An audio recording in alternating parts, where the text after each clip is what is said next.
ultimately, Paul, did you say no? Being in this cauldron for 3 months, I saw the path. I dealt with donors. I dealt with a lot of people, and at various moments, and I'll get to the final reason in a minute, but they kept rushing me in. Even Coach Tuberville called me at one point and said, "You can't wait much longer. You got to get in FEC files. You got to show you're legitimate." So fine. So I kept putting it off, but ultimately the reason I couldn't do it was the political operatives. Now, I know this sounds like I'm blaming something on other people, but I'm not. I'm just telling you the reality that you already know. They told me the clearest and cleanest path to victory, I was running as a Republican in Alabama, was to run, and I'm just going to paraphrase the political operatives' words, you need to run against woke Disney. And I could not do it. Let's pause here for a moment. That is Paul Finebaum. Tommy Tuberville is running for governor, a former Auburn coach who beat Alabama 6 times in a row. And I think it's fair to say he's going to win pretty comfortably, seems to be the assessment. There's an open Senate seat. Bruce Pearl, also at Auburn, had talked about it. He says now he's not going to run. Is that with the conversation? Or are you somewhat interested and intrigued at the opportunity of looking into that Senate race? I'm assuming that's what they reached out to you to talk to you about. Yes, I was very cautious. I didn't take it too seriously. And then ultimately, I ended up talking to someone who made it clear that there was a desire for me to be involved. The same Paul Finebaum. It is very intriguing.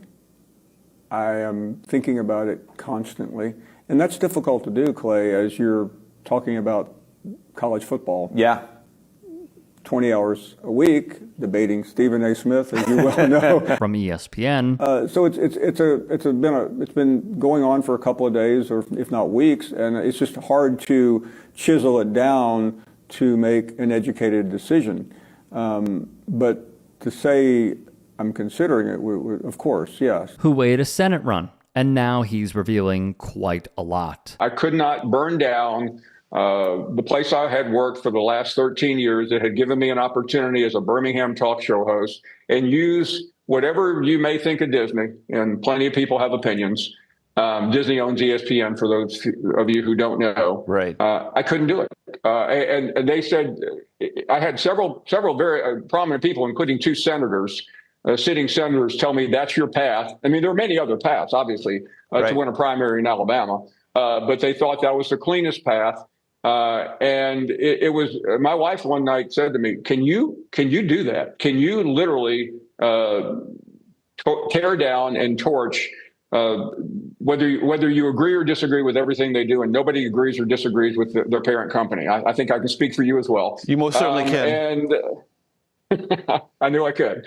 And I just couldn't. In the end, that factor alone, that was at the top of the pyramid, as well as many other things. And secondarily, and maybe even equal, was saying things that I was not comfortable with. You can say whatever you want about me, polarizing, mouth of the South, always ripping coaches. But the one thing I've always wanted to do on a program is bring people together and let them fight within under the tent. And I couldn't get up there and just draw a line and say, I'm for you and I'm against you. It was against everything in every fiber of my body. Ironic he says this while being a Trump supporter, but nonetheless. He would also say this previously, that Charlie Kirk's death is influencing, or at least was, his decision to get into politics. He would tell Clay Travis of Outkick that he struggled to do his show after hearing about Charlie Kirk's death, saying he, quote, spent 4 hours numb talking about things that didn't matter to him. It's hard to describe not being involved in politics, how that affected me and affected tens of millions of people all over this country, and it was an awakening, he would say. There are a lot of people, and I did a TikTok on this. Please go follow me over there. It would mean a great deal. Under my name, of course. I did a TikTok on this, and I was pretty amazed with how many people gave Paul his flowers. And I can't meet you there. I just can't. Because I believe that if they were to say, you can go after these companies, but you don't have to burn a bridge with ESPN, I think he would. I think he would go after trans people. I think he would go after marginalized people. I think he would go after immigrants. I think he would go after the less fortunate, because what he would do through all of his politics that we have seen, and even in what Todd McShay has said ever since McShay went back on the air, joined the Ringer, and just obliterated Paul Finebaum, along with what he said when he was on a panel with Bomani Jones and Dave Zirin about Hank Williams Jr. and about upholding the South, which y'all should go check out because we covered that a few years ago.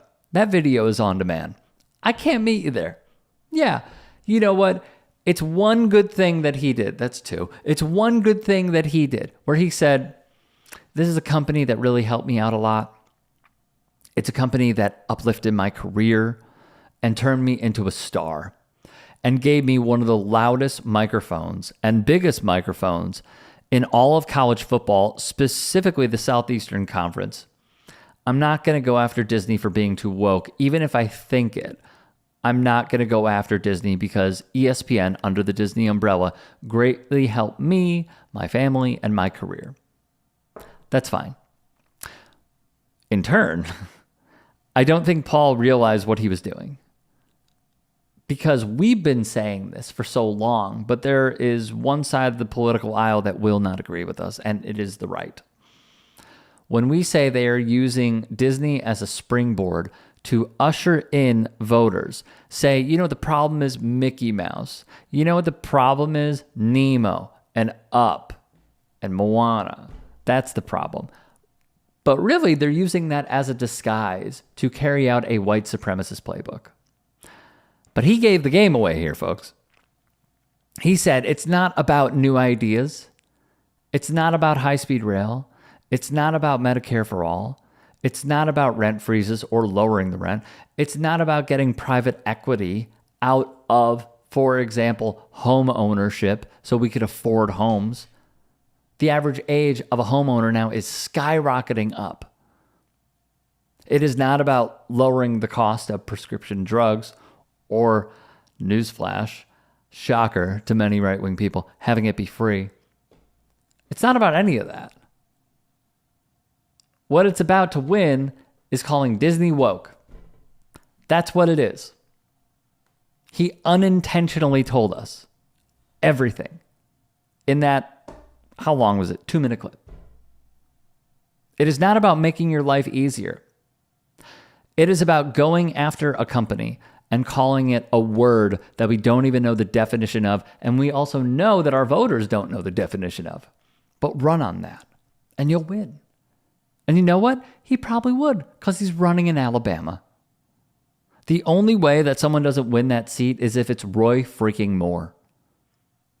So I appreciate Paul. Thank you very much, man.